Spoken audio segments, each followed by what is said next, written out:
A protracted conflict between Russia and Ukraine has incurred many implications across the globe.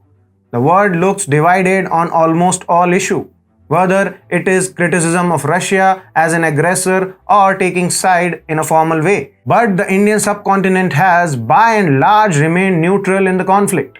While there are countries like India and Bangladesh that have shown their intention through their abstention at the UNGA. Sri Lanka is busy dealing with the financial crisis that has hit the nation. However, it has supported the Russian cause. But it is Pakistan that seems to be confused about its foreign policy. Its long history of begging has landed it in the most bizarre situation. And it looks like there is no way out for Pakistan. Namaste, welcome to TFIPost. I am your host, SHIKHAR TRIPATHI. Let's begin. Pakistan is in the worst economic crisis since its formation in 1947. It has taken as many as 14 loans from the IMF so far, none of which has been completed. So it is far from possible for Islamabad to deal with the crisis successfully and efficiently with the efforts that is currently making. The economic condition of the Pakistan can be understood by the fact that the Pakistani rupee had to forego 12% of its value. As of now, the Pakistani rupee has plunged to 280 Pakistani rupee against the dollar. Currently, the petrol prices are 272 Pakistani rupee for a litre. To win lender support, Pakistan had recently increased tax rates and energy prices as per the condition of the IMF. Islamabad has also increased the policy interest rate to 20%. On the other hand, Pakistan seems to be defaulting on its debt payment obligations. According to the reports, Pakistan needs to repay a 7 billion loan until June 23, out of which it has to pay $3 billion and the rest of $4 billion in expected to be rolled over. So, there is not only a lack of competence but also lack of credibility. The country is currently negotiating a bailout package from the IMF, but after many rounds of negotiation, the deal is still not concluded. And the IMF is unwilling to bail out Islamabad unless its conditions are fulfilled and the Pakistan government keeps its promises.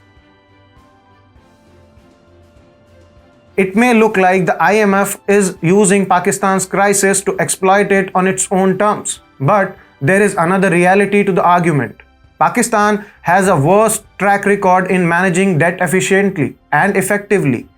The former finance minister of Pakistan and a leader of ruling PMLN party, Iftihar Ismail, acknowledged it when he said, obviously, not only is there a lack of competence but also a shortage of credibility. At such time, the biggest duty of any leadership is to fix the economic turmoil. And Pakistan is doing so, albeit in a different way. That may land the country in more trouble. The top brass's attempts landing it in whole new sea of confusion and chaos, although it has tried to play both sides in Russia-Ukraine conflict. Pakistan has provided arms and ammunition support to Ukraine.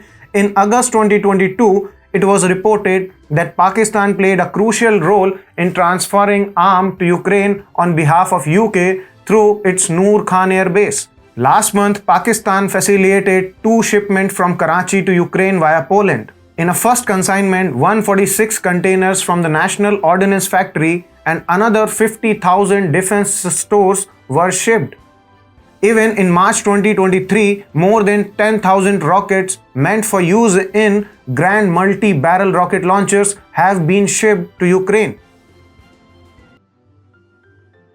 Supplying arms and ammunition so frequently and in such huge shipment is sufficient to make a country an ally of Ukraine. But Pakistan seems too confusing.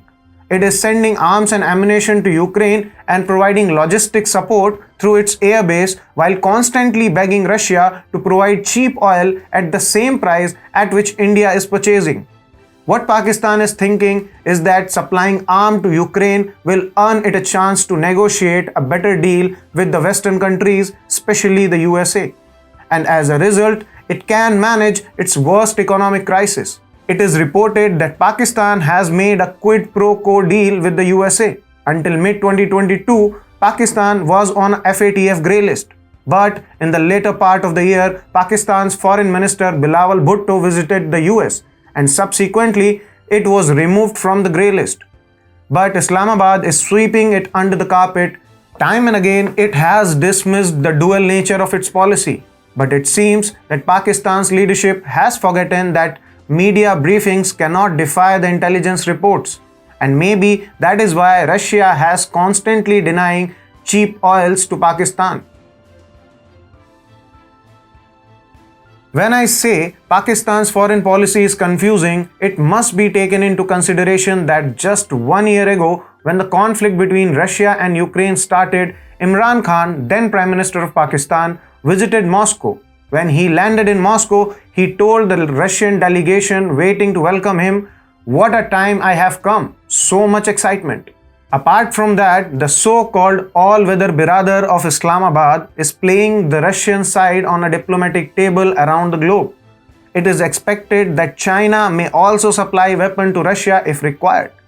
In order to deal with the crisis and maintain neutrality, Pakistan first needs to reform its political and economic discourse. Of course, these are hard times and they require interest-based politics on the global stage.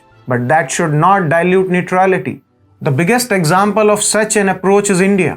Although before any reform in the country can take place, the political leadership with immediate effect needs to reform its mindset. The attitude of not following the Indian worldview even while falling to the deep end is going to take Pakistan nowhere. The wavering financial conditions of countries like Pakistan and Sri Lanka are posing challenges to the whole of the subcontinent. India, being the biggest country in the region, obviously has some implications. But military terrorism complex in Islamabad has made it difficult for its neighbor to help it out. Pakistan should understand that Asia needs peace and neutrality. And by neutrality, it does not mean playing both sides. Instead, it means bearing involvement. Asian peace can only be guaranteed by neutrality, and what Pakistan is doing is apparently taking the war to the doorstep of the subcontinent. This can prove to be the same mistake that Pakistan made by becoming a member of CETO and CENTO. Eventually, Pakistan will only get pain and no gain from its current position.